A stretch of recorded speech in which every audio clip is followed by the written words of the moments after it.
ગુજરાતમાં ગઈકાલે તમામ લોકસભા બેઠક પર શાંતિપૂર્ણ મતદાન યોજાયું હતું, પરંતુ શાંતિપૂર્ણ મતદાન વચ્ચે દાહોદ લોકસભા બેઠક પર બૂથ કેપ્ચરિંગની ઘટના સામે આવી છે, જેનો વિડીયો હાલ સોશિયલ મીડિયામાં વાયરલ થયો છે।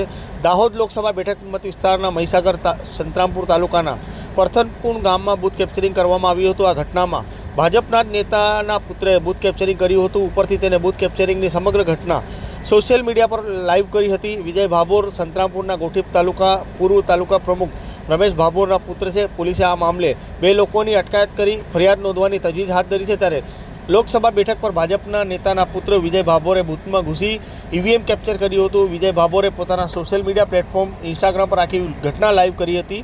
એટલું જ નહીં, વિજય ભાભોરે અન્ય લોકો સાથે મળી ભાજપ ઉમેદવાર માટે બોગસ વોટિંગ પર કર્યું હોવાનું સામે આવી રહ્યું છે। વિડીયોમાં ઈવીએમ તો આપણા બાપનું છે તેમ બોલતો હોય તેમ સંભળાઈ રહ્યું છે। ત્યારે આ મામલે બૂથ કોંગ્રેસ નેતા મનીષ દોશીએ પ્રતિક્રિયા આપી છે, જેમાં મનીષ દોશીએ જણાવ્યું છે કે દાહોદમાં બૂથ કેપ્ચરિંગ વિડીયો વાયરલ થયો છે। ભાજપના નેતાએ બૂથ કેપ્ચરિંગ કર્યું છે।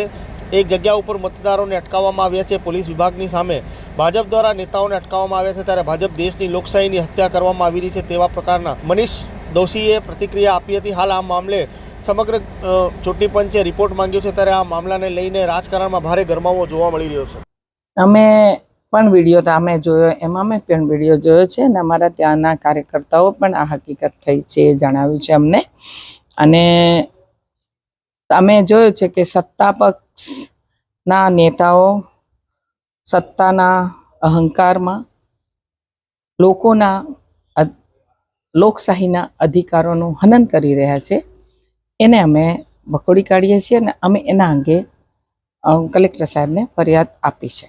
શું જવાબ આપી રહ્યા છે અધિકારીઓ દ્વારા? શું જવાબ આપો? અમે તપાસ કરી રહ્યા છીએ અને એક્શન લઈશું એવું અમને સાંત્વના આપો। બેન, ગઈકાલનો વિડીયો છે, આપના એજન્ટે કોઈ આ બાબતે વિરોધ ઉઠાવ્યો હતો કે કેમ? મેં વિરોધ ઉઠાવ્યો હતો ને અમે રાત્રે જ અમે આવ્યા એટલે અમને ખબર પડી અને એ પછી રાત્રે જ અમે ઇન્ટિમેટ કર્યું હતું, પણ ડ્રાફ્ટિંગ કરીને આપવા માટે અમે આજે આવ્યા છીએ। શું કાર્યવાહીની માંગ કરો છો? અમે જે લોકો આમાં સંકળાયેલા છે એની સામે કડકમાં કડક સજા માટે અને ત્યાંના જે મતદાતાઓ છે એમના અધિકારોનું હનન થયું છે એટલે એમને રીપોલિંગ કરવા માટે અમે માગણી કરીશું।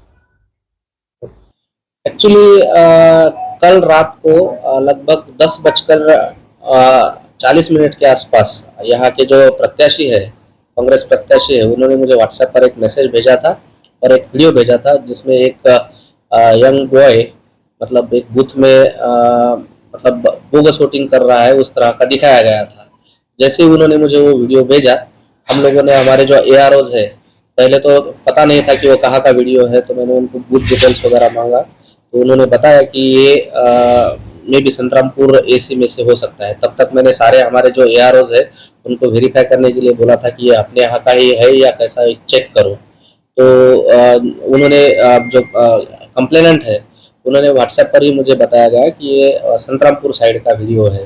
तो फिर मैंने वहाँ के डिस्ट्रिक्ट एडमिनिस्ट्रेशन को भी भेजा, वहाँ के जो ARO संतरामपुर है उनको भी वेरीफाई करने के लिए भेजा, लेकिन उनके पास भी ऑफिशियल कोई इन्फॉर्मेशन अवेलेबल नहीं थी कि इस तरह की कोई चीज़ हुई है।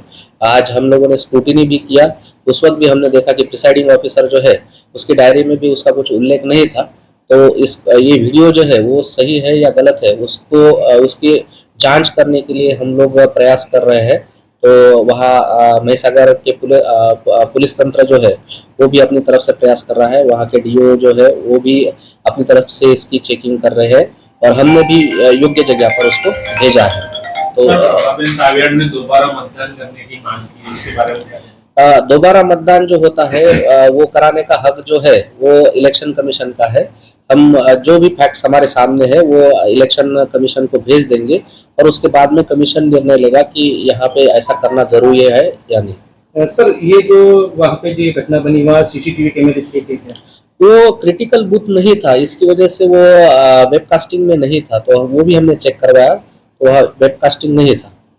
वहाँ के कोई अधिकारियों ने ये इस बाबत कोई ध्यान दो रहा हो तंत्र का, पुलिस को?